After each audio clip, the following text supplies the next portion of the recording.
The Heinkel He 162 Volksjager, the last-ditch Nazi fighter jet.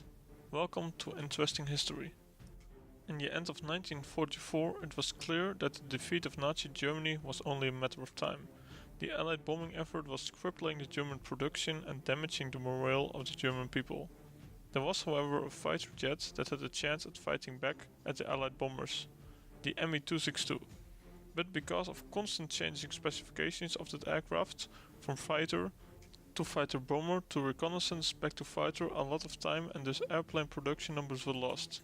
The Me-262 was also very difficult to produce, requiring a lot of rare materials like advanced alloys and aluminium. To fix this problem, Albert Speer, the Minister for Armaments, proposed to build a fleet of simple, agile and fast single-engine jet fighters built from steel and wood. So the Rijksluftvaartministerium sent on September 8, 1944, requests out to several airplane designers to come up with something. These companies were Messerschmitt, Junkers, Blohm+Voss and Heinkel. Of these four, Messerschmitt immediately declined. They wanted to focus their attention completely on the Me-262. Junkers also didn't have any interest. Blohm+Voss was interested and made the design, the B-211. But it took long to produce, something the Luftwaffe couldn't use. So the design of Professor Ernst Heinkel was chosen, the Heinkel He 162 Salamander, better known as the Volksjager, or People's Fighter. Professor Ernst Heinkel and his Special Products Branch Director Siegfried Gunther had already envisioned a simple single-engine jet fighter, which would be the basis for the He 162. The most important thing, according to Siegfried Gunther, was a small single-engine fighter, so it could have better handling characteristics in low altitude and low speed situations, which was the weak point of the Me-262 because of its two engines. The name He 162 was chosen to deceive the Allied intelligence into thinking the airplane had been under development for some time and was a high quality and proven design. It was constructed of a mix of steel and wood, together with a single Jumo 004 turbojet engine. That was the main reason it could be produced faster and cheaper. It had one less engine than the Me-262, and the jet engines were the most expensive and difficult to produce. The He 162 went from the first drawing to the test flight in only 69 days, which was an amazing effort of the Heinkel company. Because of this very fast design time, it was very light and simple. Because of this, it could maybe even hardly be classified as a high-performance fighter. The final airplane would be flown by the Hitlerjugend of age 16 or 17. They were to be trained in gliders and then immediately transferred to the He 162.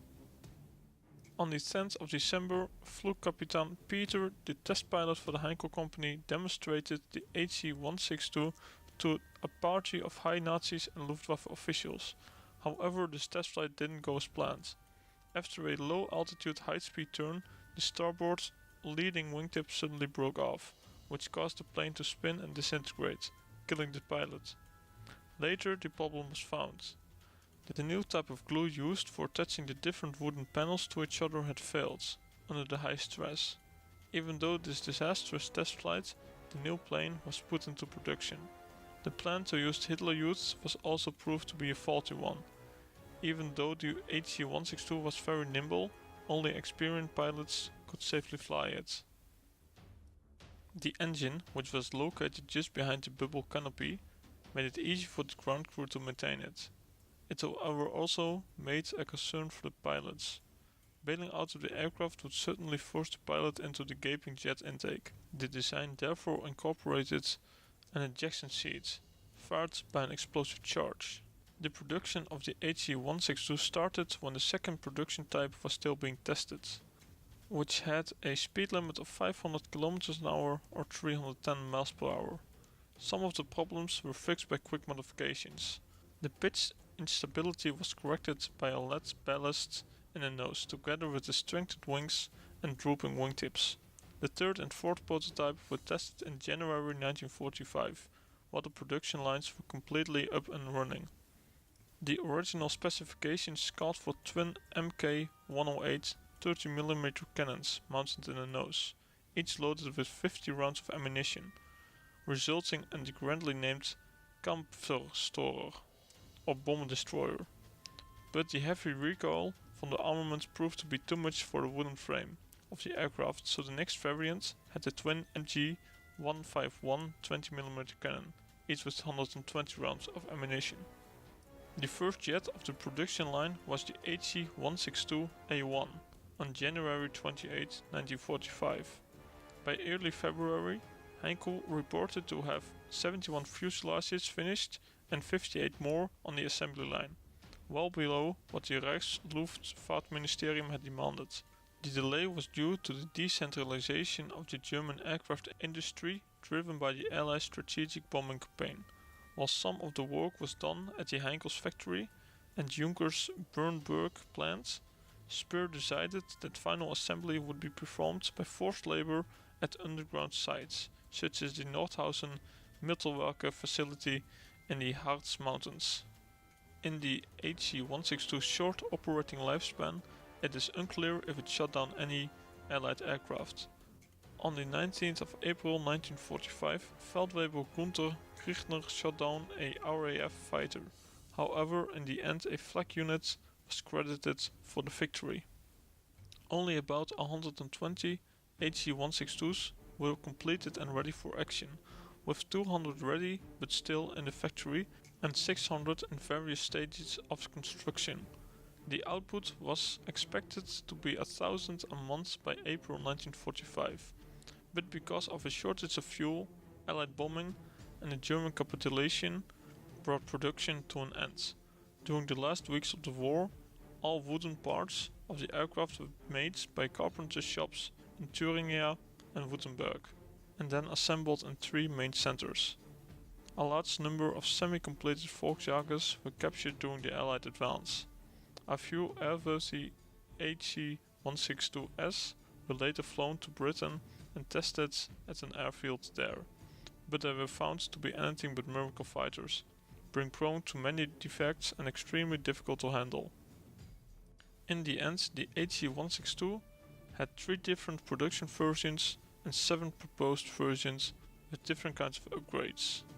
These were the HE-162A0, the first 10 pre-production aircraft, the HE-162A1, armed with 2 30mm Mk108 cannons with 50 rounds per gun, the 162A2, armed with 2 20mm MG151 20 cannons with 120 rounds per gun, the HE-162A3, proposed upgrades with reinforced nose mounting twin 30mm Mk108 cannons, the HE-162A8, proposed upgrade with a more powerful UMO 004D-4 engine, the HE-162B1, a proposed version planned for 1946, meant to use Heinkel's own more powerful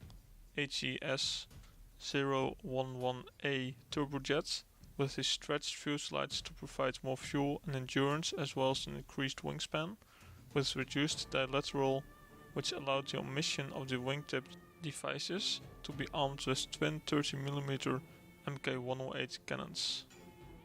The HE-162C proposed upgrade featuring the B-series fuselage, the Heinkel HES-011A engine, swept back, anhedral outer wing panels forming a gull wing, a new V-tail stabilizing surface assembly, and upward firing twin 30mm cannons. The HE-162D proposed upgrades with a configuration similar to the C-series but a dihedral forward swept wing. The HE-162E, HE-162A fitted with the BMW 003R mixed power plant, a BMW 003A turbojet with an integrated BMW 718 liquid fuel rocket engine, and last the HE-162S, a 2-seater training glider. The HE-162 didn't have the impact on the Allied bombing the Luftwaffe had hoped, but the British test pilot Captain Eric Winkle Brown later tested the jet plane and said, an innovative concept that was quite tricky to operate, an unforgiving airplane, but noted it was an effective gun platform.